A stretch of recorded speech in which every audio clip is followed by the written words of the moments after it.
and welcome to another Waypoint FPL update. First one of 2025, so Happy New Year if we haven't seen you at training already, and happy birthday to the various people who have had birthdays, Chris included, and also we have a new Waypoint baby, Chris, since the last time we spoke.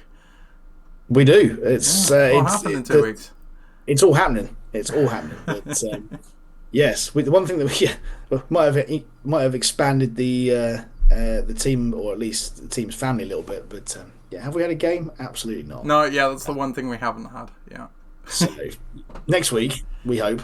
Hopefully. So it's got to get less cold, isn't it? So. Yes, exactly. Yeah, it was a bit nippy at training, so I suppose ultimately not surprising that part of the pitch was frozen, but still somewhat disappointing.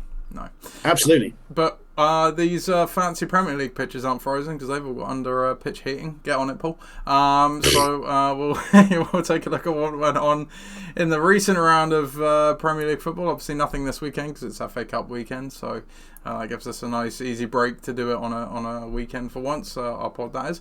So yeah, we'll take a look at the league. So we have a new leader. So despite Ben being at the top for probably about 2 months, you at least got one episode where you were first, Ben, because you're no longer first. That courtesy goes back to Betts, who has been top, I think, at one point, and he had a staggeringly good 96 points last week. We've also got Palmer holding in second with a third week high of 88. So let's take a look at those two teams before we go on to anything else. So if we start off with Betts, let's see, Kirkes got 12, Buemo got that huge 19, that was the 5-0 game against Saints, wasn't it? Salah, captain, got 14, Palmer 10, Bruno Fernandes 7, Isak 7, Solanke 9, and Raul Jimenez 13. What a team, Chris. Absolutely. I'm a big fan of this. This is definitely got all the ability. So if you like goal scoring midfielders, you've definitely got the team for that. But yeah, the three forwards, we say Isak, Solanke. Not kidding about Solanke in real life, but he did score on the day. And Raul Jimenez, who has come out of nowhere, to be a bit of a fantasy football point scorer this week. So yeah, congratulations there. When your lowest score is from your two defenders, Robinson and Gabriel, you kind of expect that. But yeah, in Buemo, Salah and Palmer, all they're going for what, 40 plus. We're going for 40 plus in midfield, and Kirkes, who's going to a much bigger club from Bournemouth, he's far too good for them. Scoring 12. So yes, big one. The only downside to the week is that Bet still does not have a kit. Yeah. And is also he is busy changing diapers, to be fair. So he is. So maybe it should be brown. Oh, there he is. Yes, the midfield combined for 50. In fact, just doing some quick maths there. So very nice week by Betts, and yeah, that's probably the best thing that's happened to him in the last couple of weeks, to be honest, going top of the fantasy league. So absolutely, we'll take a look at Palmer's team next. He got 88, so strong week, keeps him in second place since the last time we spoke. I think in the rankings week on week it did bring him up. He's got Kirkes as well. He got 12. He started Ina where Betts had him on the bench. He got 6. Midfield is very much the same, just Anthony Gordon's in there instead of Bruno Fernandes, and then Isak up front with the 7, and then Chris Wood, who's quite popular nowadays in FPL with 8 as well, Chris. Not just popular in fantasy, but popular in real life as well. He's kicked on. So if there's one good thing about having children, as Chris Wood has seemed to have this year, then his form is picked up. So get having some kids out there. So yeah, much the same as the last team that we saw, albeit with Ina and 8 Nori in there. So this Forest contingent, hopefully we'll see a bit more of this as we see go down the line. But yeah, again, when you're quite rightly when two defenders are scoring only 1, but your midfielder is scoring 50 plus, then that's what we're looking for here. So yeah, another very solid week. Seems to be putting together a very solid season. And to top it off, not only do we see Palace being represented here, we also see somewhat of Palace being represented in the kit, which is good. But I just want to bring your attention down. If you scroll down just a little bit, that Palmer does have bragging rights in the Rail versus Palmer 24-25 league. He's pulled ahead of Ben. So I want to see this as a thing towards the end of the season. Who wins that? But I mean, Palmer absolutely loves it. Is he in like 10 leagues? What's going on here? absolutely, 10 leagues going well. Also, it is within the top 1,000 Palace fans. Wow, that's the So biggest achievement of all. that's huge. That is a huge thing.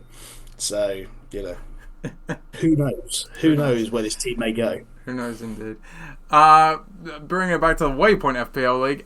So Ben is still in third, though, with a very strong 85, but it doesn't crack the top three, so no highlight for you, unfortunately, Ben. Only 10 points adrift at the top. It's still fairly close to the top, but we are seeing, it's not a top five so much anymore. It's very much become a top three, because Alex in fourth is 38 points adrift of Ben. There's very much a three-horse race going on at the moment. Ethan rounds out the top five for what it's worth, though, as well. Generally, across the week, it was obviously fairly good scoring. Just scan your eye down there, obviously the high of 96. Most teams scored, but in upwards of 50, lots of 60s and 70s and 80s as well. So typically, just a good week across the board. The second highest score of the week did come courtesy of Jono in sixth, who, actually, to be fair, I think we need to give Jono some flowers, because he started the year near the bottom of the league, I'm pretty sure.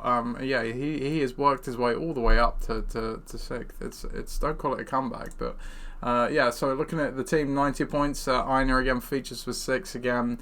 Midfield very much the same, but actually scored 1 point higher than the other two, because he started Gibbs White, who got 8, so 51 point midfield. Whistler up front with 11, and then Solanke and Isak again. So yeah, very, very good job there by Jono, Chris. I know it's amazing when you try at something, it gets better. That seemed like a pointed comment. I mean, Not towards Jono, mate. No. So I was going to say, Lancashire towards the end of the league starts thinking about it, puts the right players in, and there you are. You have it. Also, Matt's getting fit as well, so maybe it's it. He's getting fit. So what more can you want?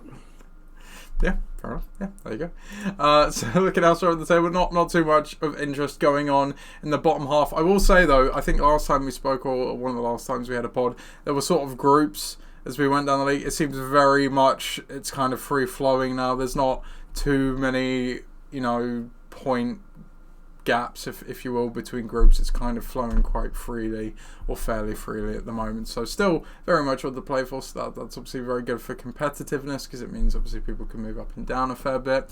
Harry is still in last place. He is not part of that sliding scale group, unfortunately. He is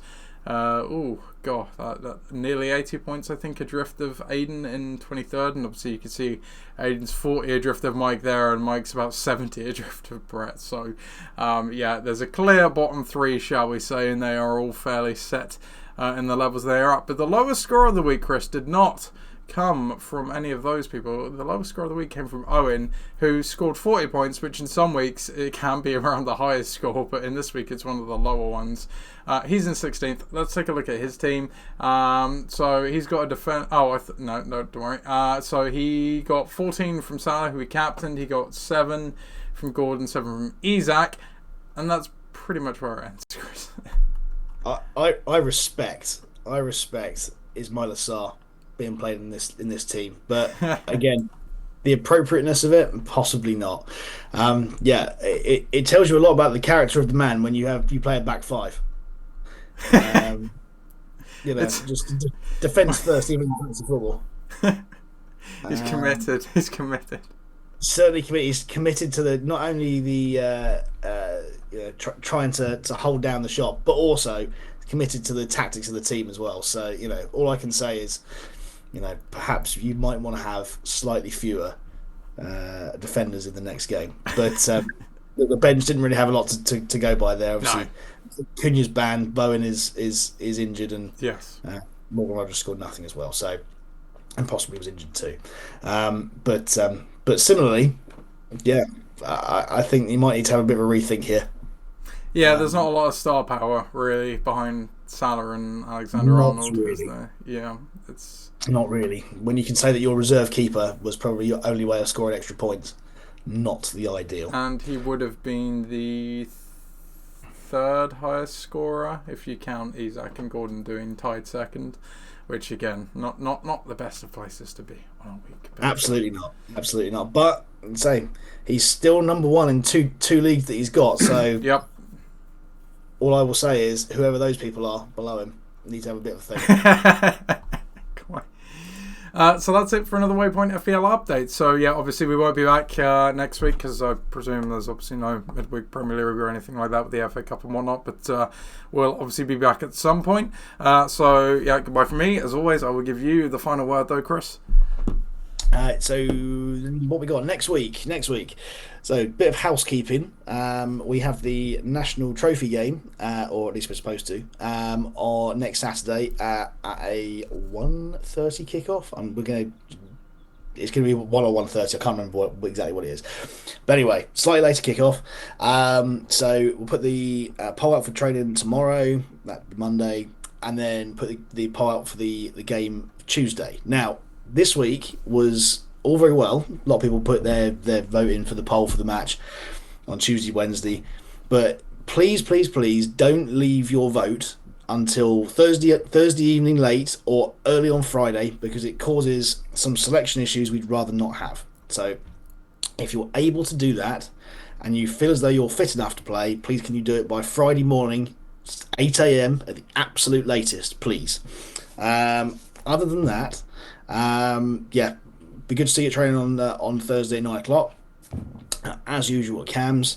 Yeah, this trophy is a strange one. We've never played it before. We have absolutely no idea what the opposition is going to be like. But the more that we have before the game, the better it is. We'd obviously have liked a game this week to be able to just to run off the rust from Christmas, but not to be.